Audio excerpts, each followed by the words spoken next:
All right, we're back. And welcome back. And that may be the smoothest that has ever gone. It was pretty impressive. It was, Steve, I'm very impressed with you. Well, thank you. There you go. Yay. We're actually being nice tonight. I know. How about that? How about that? Let's see how long it lasts, shall we? I'm sure it won't last very long. See, it's that attitude, Steve. I'm just saying. It's that attitude is what causes problems. It's what causes problems. It's what causes us to argue. Okay. So I was all positive. I was being very complimentary, and I feel like I'm just going to go ahead and say it. I feel like you've ruined it. Thanks. I feel like the kindness that we had going was a puppy, and your attitude was the boot that kicked it. A little dramatic, maybe, but you know what? Okay. It might be, but that's how I feel right now. Okay. I'm sorry. And we're how far into the show are we? We are almost 10 minutes. And I feel like you've spoiled it. Well, it happens. And Somebody had to. It's Matt Donahoe. And Steve Stein. And this is Radio Nowhere. Once again, playing some great music for you, songs you don't usually hear on WJBD or maybe even on other stations. We heard Homecoming Heroes is the name of the song from the album The Head and the Heart. Or, I'm sorry, the band The Head and the Heart, and the album is called Let's Be Still.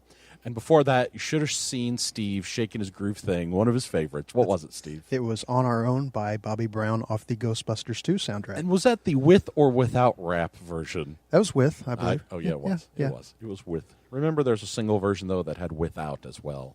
Yeah. On the single, okay, there was the with rap, without rap version.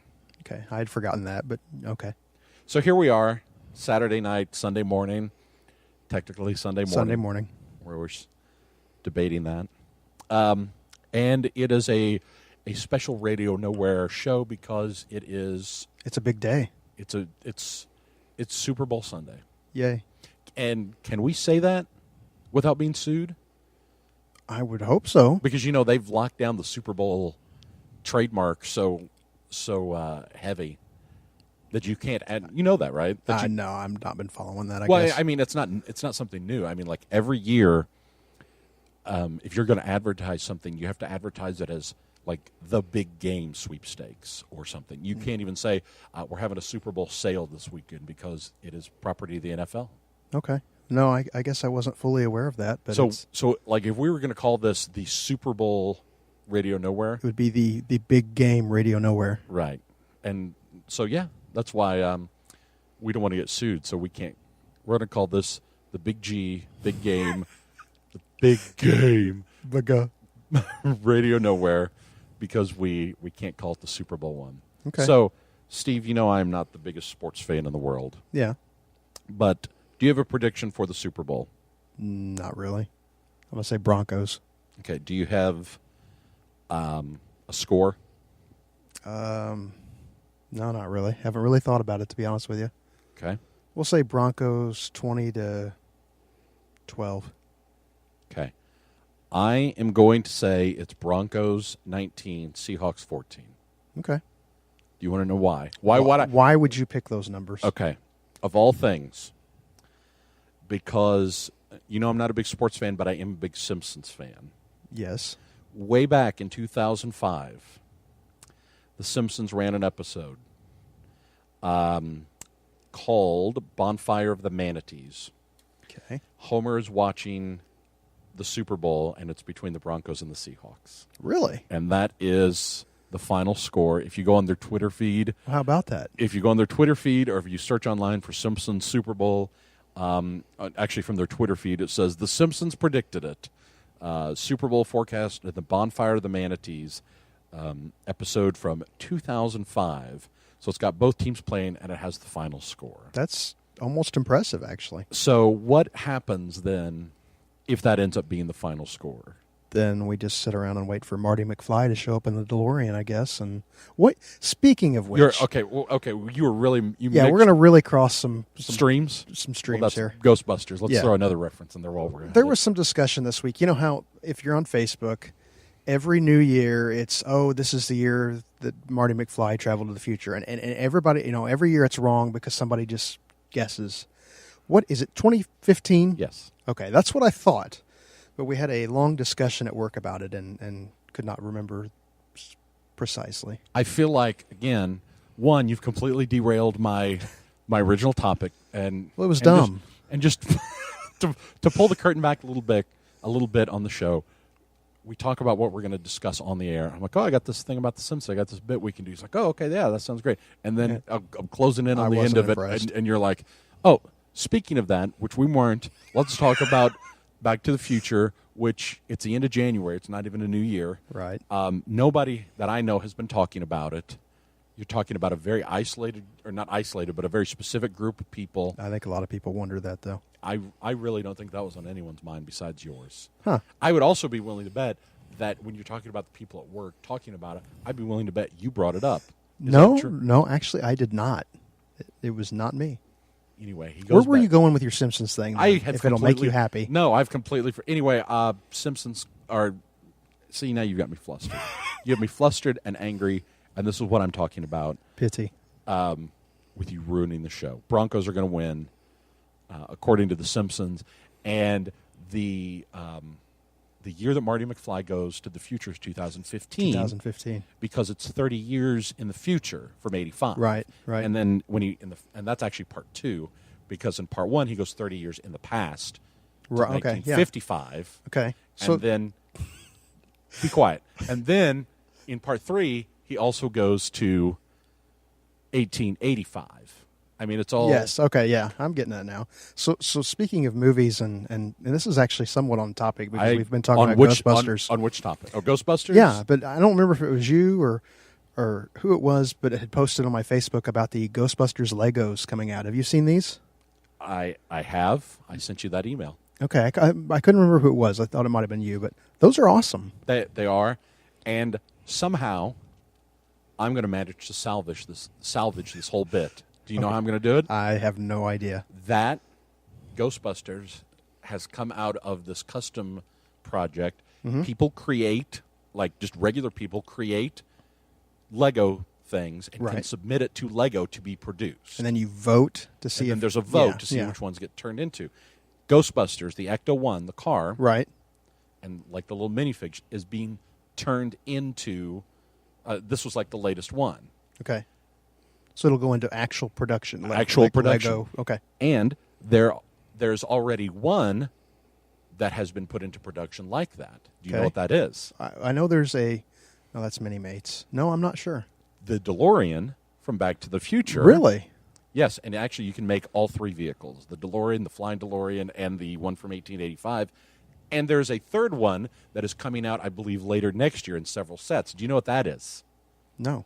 The Simpsons. Really? We have managed to salvage this. How about that? Bring it all together. Here's Eric Clapton on Radio Nowhere on 100.1 FM WJBD. Radio Nowhere, WJBD. That was Richard Marx with Satisfied. Are you happy? With what? That I got to play Richard Marx? Yes, that you've been wanting to play that for a while. Are you happy? I am. I love that song. Would you say that you are what? Giddy? I was going to Satisfied. Oh, because that's the song. I suppose. So we heard Richard Marx. Now you're running the show. I'm ruining the show. We heard Richard Marx, Satisfied. Before that, Dead Air brought to you by Steve. It happens. And from the Unplugged CD, Eric Clapton, and was that the Willy Worm song? I think so. No, it was Before You Accuse Me, other track on there. So it's Radio Nowhere, Matt Donahoe. Steve Stein. And we are going to check in with AccuWeather to see if we are going to get any kind of stuff, snow, rain, snane, anything like that. But and then after that, it's more great music. Keep it tuned to Radio Nowhere on WJBD. Yay! Radio Nowhere, WJBD. I like that little.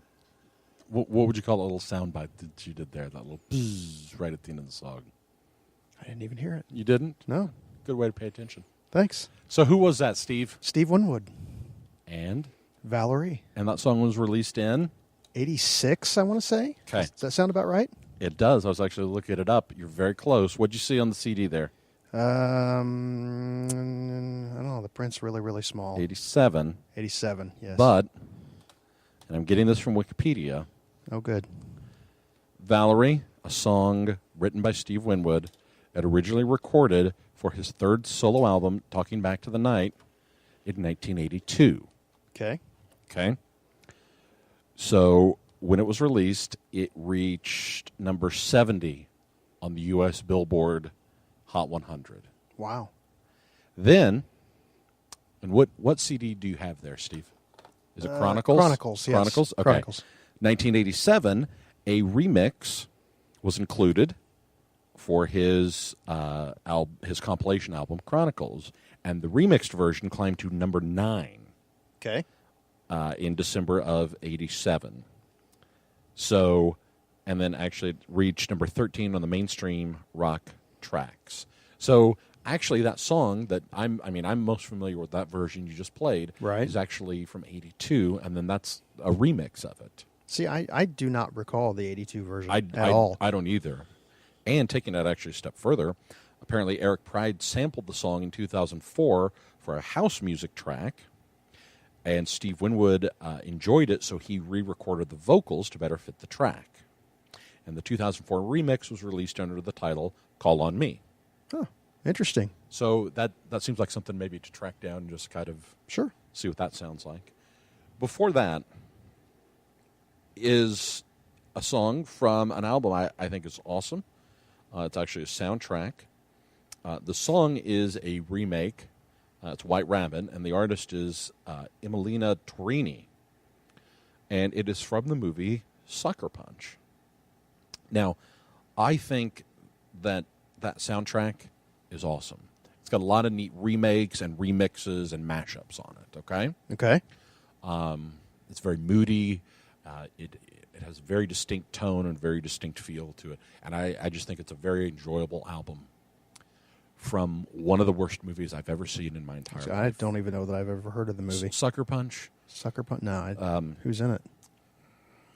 I can't remember at this point because I wanted to blot it out. It was the movie that looked awesome in the previews, and I know that goes for a lot of movies. It was the one that looked really, really awesome in the previews, and then they were like fighting robots. It was like a bunch of women who were fighting robots and ninjas and stuff, and it looked really awesome. And then it's really about them dealing with being in a mental asylum. And it isn't that it's like too deep or too out there. It's just boring. It is one of the worst movies I've ever seen in my entire life, but I think the soundtrack's great. Okay. Almost walked out. Okay. I still is ringing no bells with me, but Can you name another movie I walked out of that I thought was so bad? I can. Name it. The movie Transformers. One of the worst things I've ever seen. And I still will argue that, but after you left, it actually got better. I was there for an hour of Transformers, and I realized this is dated to be talking about this because aren't they working on a fourth one now? They are, and Mark Wahlberg is the new lead character. Marky Mark. Yep, and the Funky Bunch may appear. Who Do you- knows? You know what they should do if he's going to be in the new one? He is going to be in the new Well, one. I mean, since he's the star, Comes out next summer. He should like 15. Yes. Or this coming summer? You mean? Now that's a good question. It may be this summer. I don't know. I'll have to look that up. I'm not certain. Remember how there were Transformers that you could, like they would transform from a robot to a vehicle, but then they could also transform into a much larger robot. Like you could join a bunch of little ones together and make a big and one. make a big one, like Right. the Constructicons. Yes. were one. Yes. The aerial bots. The what? The aerial bots. What were they? They were a bunch of airplanes. Oh. The good guys. The Constructicons were the bad guys. They were Okay. Decepticons. Okay. What would be awesome is if Mark Wahlberg was a Transformer, and So were the Funky Bunch. so were the Funky Bunch, and they each turned into vehicles, and then they could transform into, well, like he's Mark Wahlberg, but then they transform into a giant Marky Mark. I was going to ask what the big thing was The going to be big thing called. would be a giant Marky Mark, so it'd be like his what was it, like his T-shirt or white tank top that he used to have on, Yeah, and like like baggy that. robotic jeans, Wow. and they would Just start rapping. they would boom out good vibrations. Wow. And just he'd like dance. It'd be like a big dance off, and he'd just like beat all the other robots like that. I was going to have to say, does that make him a good guy or a bad guy? It would make him a good guy and a bad rapper. Perhaps. Oh, so here we are. Yeah. Here we are. And I run the show. Yep. And well, you know what? You should be pretty happy with tonight's show because we've covered The Simpsons, Ghostbusters, Back to the Future, and now Transformers. Yeah, that's true. Is there anything else that I'm sure there's is something in your wheelhouse? We haven't that talked need about to- Twister yet or anything. Well, that can't be that far behind. That's can it? true. So let's jump back into the music now. Well, did you have something you wanted to Yeah, say? let's promote our next weekend Okay, show. go ahead. We're going to have a Valentine's special, and we'll have a few little special things on tap for that. So be sure and listen in. That's right. Valentine's, because we can't do it the Saturday after because that'll be the 15th. Right, And- and that would just not be right. And that would be over. Yeah, you'd missed it. So we're gonna put together some kind of Valentine's show. Are we gonna talk about how to be romantic and things to do for your wife or girlfriend? I don't know, Who knows? because that's not really our forte. No, you'll have to just listen in and see That's what right. we But do. we will talk at least about it. Mm-hmm. And I've always felt that working at the radio station was a perfect opportunity to say, like, Happy Valentine's Day to my wife, and then that way I don't have to buy her a card. I'm sure that's a pretty fair trade-off. I mean, what better way to say I love you than saying, honey, I saved $2 on a card? Mm-hmm. But I told thousands. But I told everyone of our love. See, I think she's swooning right now. Yeah, I'm sure. Or sleeping. Probably sleeping. Probably sleeping. All right, I got another tune for us. It's Be Calm. It's from the band Fun before they hit big with their Some Nights album. This is from their Aim and Ignite album. It's Be Calm here on Radio Nowhere on WJBD.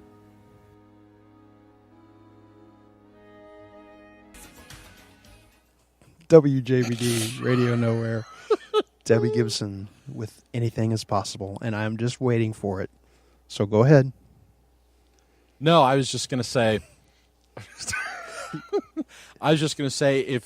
if you're listening to Radio Nowhere and you're hearing the greatest hits from 1988, between 1986 and 1988, chances are Steve's here. That's true. Steve Winwood, Richard Marks, Debbie Gibson. I feel like I'm on one of those infomercials where it's like, hey, man, is that 80s rock? Yeah, man. Yeah, man. We'll turn it it up, up, man. So Steve's big crush, Debbie Gibson, and just so you know, while that song was playing, I said, what is this? And he says, it's Debbie Gibson, Anything's Possible. I said, oh, is that from her second album? And he practically yelled at me, no, it's from the third. Sorry. And I'm actually surprised that it's gone this far without you correcting me to Deborah, right? Isn't she? I think that was the fourth album. I thought that's what she went by now. Yeah, it is now. Well, okay. As of the fourth album. Am I on. disrespecting No, that's all right. I still... Ms. Gibson? Sure. I don't. Oh, before that, we heard "Be Calm" by the band Fun, and it's been anything but, Steve. It hasn't. I feel like I would just like to point out Yep. I would like for you to at least acknowledge the fact that I have not put one single phone call through this evening. I'm very happy about that. Like your song? I think I'd be happier with one phone call and one less Debbie Gibson song, but I mean, it's too late for that. So, yeah, I'm pretty happy we haven't had any of the bizarre phone calls that we usually get on here. Mm-hmm. They're getting weirder. Are they?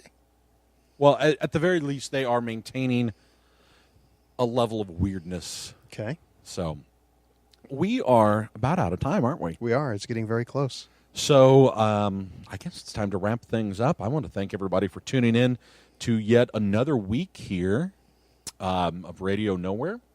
Listen to us every midnight, Saturdays at midnight. Sunday mornings. And here's our last song. Go. Wrong. No, he's... See, I thought you had one ready. I do have one ready, but then you're like fumbling with the CD. Well, I just didn't know, so I was preparing myself. I'm ready. Do you want to play your song? No, or you wanna play your my song. It's probably dumb. Okay. We are going to close out here with our last song. Okay. So if you like what you heard tonight, tell a friend. If you did not like what you heard, see, we always get that wrong because that's not the part I'm supposed to say. We don't. Don't tell anybody ever. There you go. Oh, that had a lot of feeling to it. Thank you. And you know what? Play your song, WJBD. I'm not ready. Play it.